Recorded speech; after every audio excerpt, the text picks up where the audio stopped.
Dans cet exercice, on présente le principe de fonctionnement de la machine dite de Linde. Cette machine de Linde vous sert à produire du diazote liquide avec lequel on peut faire plein d'expériences sympathiques comme préparer de la crème glacée directement en mettant ce diazote liquide. Alors bien sûr, il y a des utilisations un petit peu plus conventionnelles, mais ça vous permet d'avoir l'idée. Donc cette machine, même si on est dans le chapitre sur les machines thermiques, elle a ceci de particulier qu'il ne s'agit pas d'une machine cyclique, dans le sens où même si une partie du fluide revient dans l'état initial, ça n'est qu'une partie, et il y a une autre partie du fluide, justement la partie de diazote liquide qu'on veut récupérer, qu'on va réussir à extraire de notre système. Donc même si l'écoulement, le système va fonctionner quand même en régime stationnaire, ce qui va nous permettre de pouvoir utiliser le second principe en régime stationnaire, il y a quand même des changements assez importants par rapport à ce qu'on a peut-être l'habitude de faire. Mais bon, on va essayer de s'adapter. Alors, la machine de Linde, on va reprendre le petit graphique de l'énoncé. On vous dit que voilà, vous avez du diazote qui arrive dans l'état 1 dans un compresseur. Ensuite, ce diazote, une fois qu'il a été comprimé, il va passer dans un échangeur thermique pour être refroidi. Et après être passé dans cet échangeur thermique, donc il arrive à un état 3, il est détendu, et lors de cette détente, une partie du diazote gazeux comprimé se retrouve sous forme liquide, une partie sous forme gazeuse, et vous avez un séparateur qui se contente juste de prendre le liquide et de l'envoyer quelque part, là où on pourra le récupérer pour avoir du diazote liquide, et le diazote frais mais gazeux qui nous reste va être renvoyé dans l'échangeur thermique où il revient à l'état 1, et cette partie-là pourra être réutilisée à l'intérieur de notre système. Donc ça, c'est l'idée. On vous donne toutes les caractéristiques de votre système. Vous avez les pressions, les températures, les H, les S dans les différents états. Alors, je vais rapidement remettre ce petit tableau. Bon alors, on a le tracé du petit tableau, et donc maintenant on va pouvoir essayer de répondre aux différentes questions qui sont posées. La première étant de donner l'expression de H4 en fonction de H5, H6 et X4. Alors H4, à l'état 4, vous avez un mélange liquide-vapeur à la température de changement d'état, et donc vous allez pouvoir déterminer ce qui se passe en fonction de l'enthalpie sous forme de liquide et de l'enthalpie sous forme de vapeur. Donc quand vous avez simplement le mélange, l'enthalpie du mélange liquide-vapeur, c'est comme si vous étiez dans un diagramme enthalpique par exemple. Vous avez un taux de vapeur X4, et donc je multiplie ça par H6 qui est l'enthalpie massique de la vapeur à cette même température. Vous voyez que les températures sont toutes les mêmes, et puis du coup la même pression. Et j'ai une fraction 1 moins X4 de liquide, et donc je multiplie par l'enthalpie du liquide, et ça nous donne une première relation qui permet de lier H4 en fonction de H5, H6. Je vous rappelle que la démonstration est relativement simple. Vous dites que grand H à l'état 4, c'est la masse de vapeur fois le H de la vapeur à cette même, le H massique de la vapeur à cette même valeur, plus la masse de liquide fois le H massique du liquide à cette même température. Et étant donné que ici c'est à grand H4, c'est la masse totale de diazote fois le H massique, vous divisez par le M de chaque côté, ça fait bien apparaître le taux en vapeur, et 1 moins le taux en vapeur pour la vapeur, et 1 moins le taux en vapeur pour le liquide. Donc ça permet de retrouver ce système-là. Alors, là maintenant, on va essayer de s'intéresser à ce qui se passe au niveau de l'échangeur. Au niveau de l'échangeur, en gros, vous avez deux tuyaux. Alors bien entendu, on va se débrouiller pour faire des serpentins pour maximiser les échanges entre ce qui arrive d'un côté et ce qui repart de l'autre côté. Et on arrive dans l'état 2, on a une masse dm2 qui rentre à ce niveau-là, de ce côté-là. De l'autre côté, on a une masse dm6. Alors pour le moment, on ne peut pas encore dire que ces masses sont égales. D'ailleurs, elles ne seront pas égales. Par contre, ce qu'on peut dire, c'est que ce qui va ressortir de l'autre côté, étant donné qu'on est en régime stationnaire, c'est de nouveau la masse dm2. Ce qui ressort de l'autre côté, c'est de nouveau la masse dm6. Bon. On veut trouver un lien qui puisse relier H2, H3, H6 et puis finalement H1, puisque ici on est dans l'état 1. Là, on est dans l'état 3, le 6, le 1. Donc ça nous permet de réobtenir ces relations.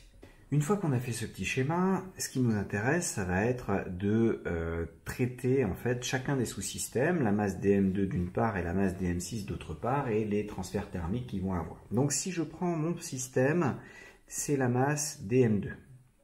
Vous voyez que pour leur passage de l'état 2 à l'état 3, vous restez à la même pression. Il a une évolution qui est isobare. Si l'évolution est isobare, ça veut dire que la variation d'enthalpie de ce système-là, lorsque je passe de 2 à 3, c'est uniquement le transfert thermique qui va être reçu par ce système-là lorsque je passe de 2 à 3. Et cette variation d'enthalpie, par définition, c'est la masse qu'on a, dm2, multipliée par la différence d'enthalpie massique entre l'état 3 et l'état 2. Ça donnera bien grand H3 moins grand H2, qui est grand H3 c'est dm2 fois H3, et grand H2 c'est dm2 fois H2.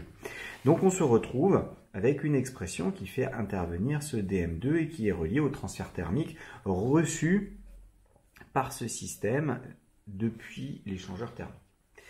De la même manière, si je prends comme système la masse dm6 qui transite à l'intérieur de l'échangeur thermique entre cet état-là et cet état-là, donc j'attends qu'elle soit entièrement passée, cette masse dm6, elle a aussi, puisque je passe de 1 bar à 1 bar, une évolution qui est isobare dans l'échangeur.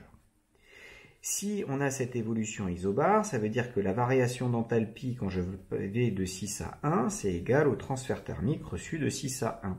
Et cette variation d'enthalpie, cette fois-ci, j'ai une masse dm6 dans l'état 1 et je soustrais la même masse dm6 dans l'état 6 là-dedans, avec deux masses qui sont différentes ici, puisqu'il y a une partie de ce qui était rentré par là qui se retrouve à cet endroit-là. Donc j'ai eu une perte nette de mon système.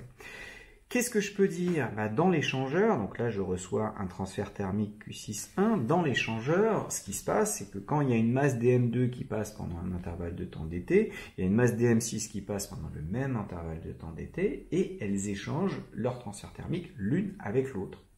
Ce qui veut dire que ce Q6,1, c'est moins Q2,3, parce que votre échangeur thermique, il est globalement isolé de l'extérieur, et les seuls échanges qui peuvent se faire, ce sont entre le tuyau de départ et le tuyau d'arrivée. Le tuyau en entrée, ici, et le tuyau de sortie, là, qui vous ramène le gaz dans l'état 1, le diazote dans l'état 1. Donc, je vais avoir une relation dm6 facteur de H1 moins H6 qui va être égal à moins dm2 facteur de H3 moins H2. Reste plus qu'à faire le lien entre dm6 et dm2. Or, ce qui va se passer, c'est que ici, tout ce qui rentre là, donc là j'ai 100% de gaz, et je me retrouve juste avec x4% de gaz. Donc, la masse va être de la même manière diminuer de ce facteur-là. Si par exemple j'ai que 70% de gaz, il n'y a que 70% de la masse qui va revenir ici par rapport à celle qui est rentrée là. Et là, indépendamment du savoir que c'est bien cette masse-là qui passe, puisque comme je suis en régime stationnaire, la masse qui rentre ici, c'est la même qui sort ici, c'est la même qui rentre dans le détendeur, c'est la même qui sort du détendeur. Et enfin, ici, vous n'avez qu'une fraction de la masse qui sort du détendeur, puisqu'il n'y a qu'une fraction de la masse totale qui sort du détendeur, qui est effectivement sous forme de gaz. Donc on se retrouve avec une relation supplémentaire. Quand je le remplace, vous voyez que les dm2 vont pouvoir se simplifier, et j'ai la relation x4 facteur de h1 moins h6, qui est égale à moins h3 moins h2. Je peux encadrer les deux résultats que j'ai jusqu'à présent dans mon système. Alors, en utilisant ça, je veux déterminer la valeur de x4, de h4 et de s4. Bon, S4, on s'en occupera plus tard, c'est pas un souci. Mais là, déjà, vous voyez que j'ai deux équations qui font à chaque fois intervenir des grandeurs connues, H6, H5, H1 et H2, et des grandeurs inconnues au nombre de 2, à savoir le X4 et le H4, puisque le H3 qui est ici, c'est bien précisé dans le petit tableau que, comme la détente est isenthalpique, j'ai la même enthalpie à l'état 3 qu'à l'état 4.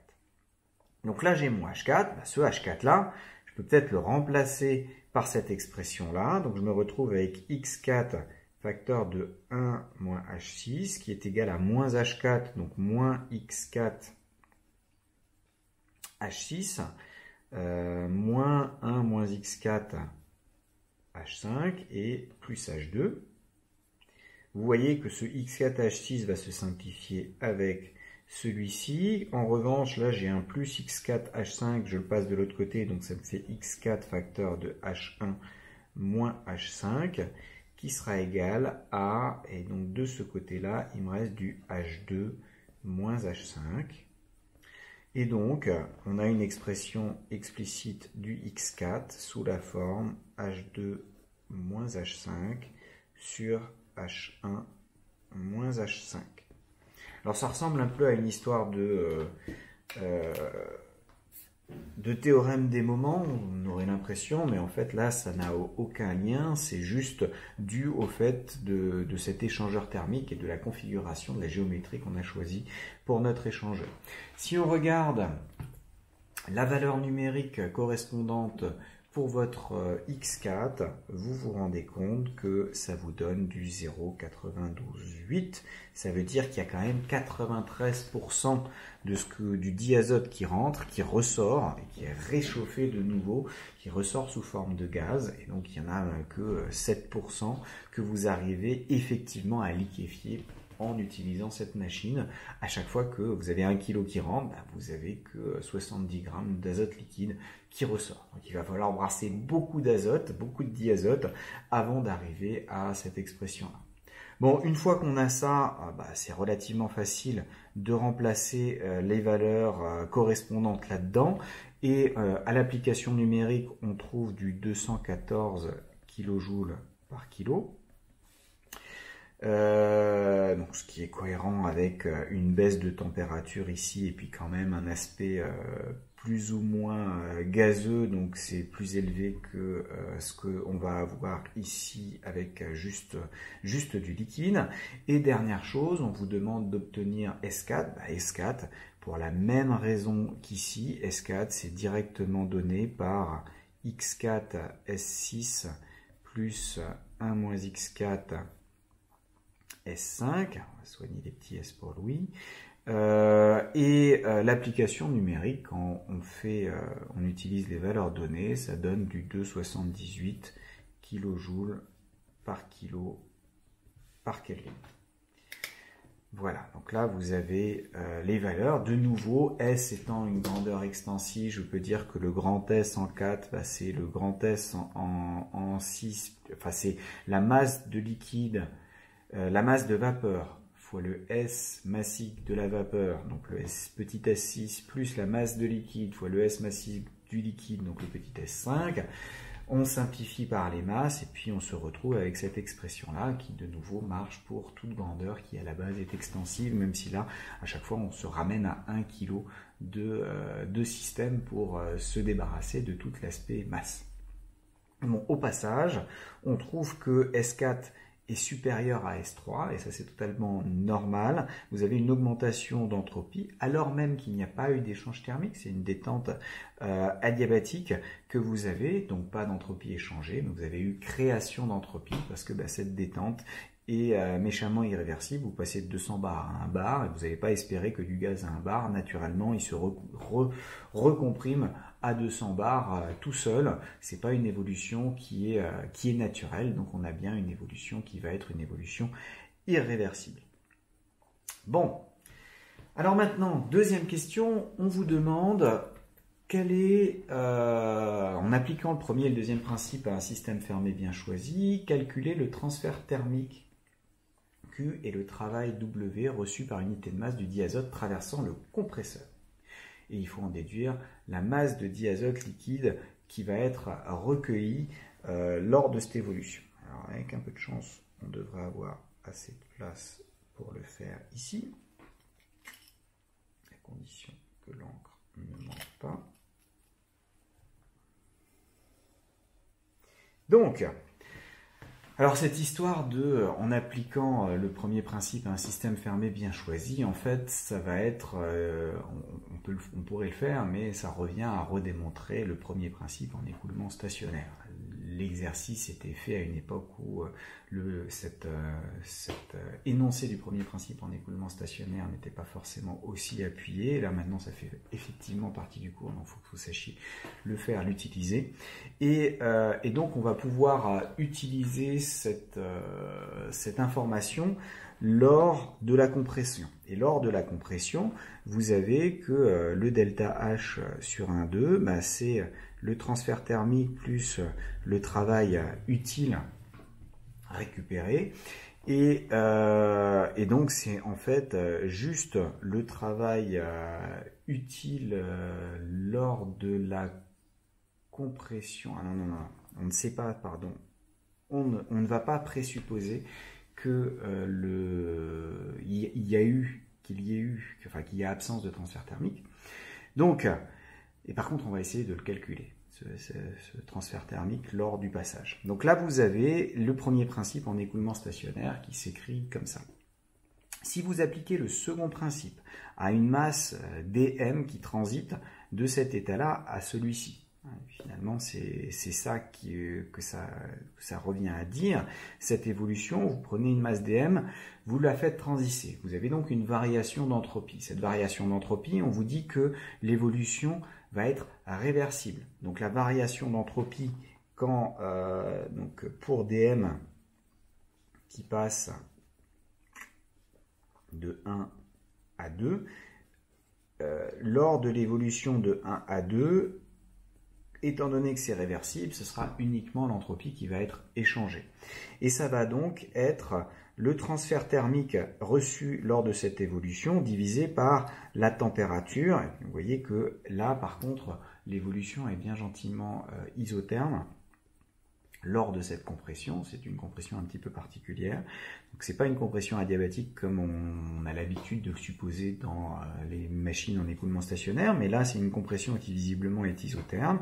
Et donc lors de cette compression, on va avoir ça, et ça va pouvoir s'écrire dm fois le Q massique divisé par T1. Et de l'autre côté, c'est dm que multiplie la différence d'entropie massique entre l'état 2 et l'état 1.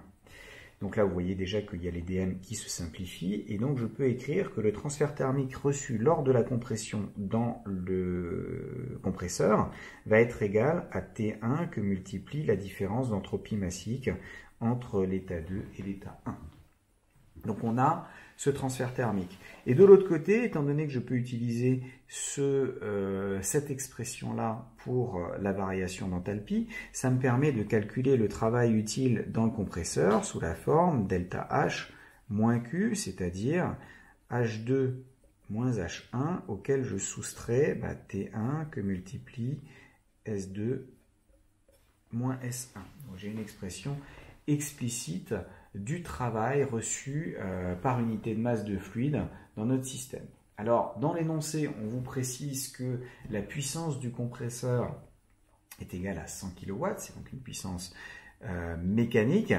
Là, j'ai le travail par kilo d'azote que je fais rentrer dans le compresseur.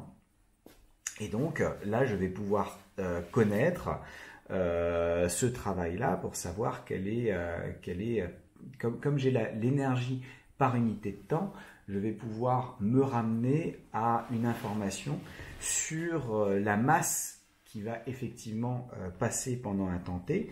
Donc on va dire que on a un fonctionnement pendant un temps taux. Donc pendant un temps taux, on donne un travail total dans le compresseur, un travail utile qui vaut la puissance fois le temps d'utilisation. Et comme le temps d'utilisation, il me semble qu'on vous demande de calculer par heure, le temps d'utilisation, ce sera les 3600 secondes. Donc ça, c'est la puissance donnée. Si j'ai cette puissance-là, bah ça, c'est égal à la masse qui transite, donc la masse d'azote qu'on a réussi à faire transiter pendant 1 heure, multiplié par le travail utile de votre système. Okay, et ce travail utile, on en a une expression explicite en fonction des H, de T et de S, donc que des grandeurs qu'on connaît. Donc ça, on va pouvoir calculer sa valeur. Du coup, je peux en déduire la masse qui a effectivement été transitée dans le compresseur. Moi, ce qui m'intéresse, c'est pas cette masse-là, c'est pas la quantité d'azote, de diazote que j'ai réussi à comprimer, c'est la quantité de diazote liquide que je récupère là. Et cette masse M' ici, bah c'est en fonction de ce qui est rentré là, 1 moins x4 fois la masse M. Et la masse M, vous voyez que ça va s'écrire du coup 1 moins x4 fois la puissance fois taux divisé par l'expression du travail utile. Si on rentre toutes ces données dans la calculatrice, je vous laisse vérifier, vous remarquez que ça fait 55,2 kg d'azote en 1 heure. Donc en 1 heure, vous arrivez quand même à avoir 55 kg d'azote liquide. C'est relativement efficace. Alors après, tout dépend ce dont vous avez besoin pour votre azote liquide. Hein. Si vous êtes le CERN et que vous avez besoin de refroidir tout votre accélérateur à l'azote liquide avant de réussir à le refroidir avec l'hélium liquide, il vous en faudra beaucoup d'azote liquide. Donc il va falloir faire marcher les machines à foison. Si c'est juste pour faire votre petite crème glacée, en moins d'1 heure, ce sera largement suffisant pour avoir suffisamment d'azote liquide pour pouvoir préparer le dessert pour le repas familial.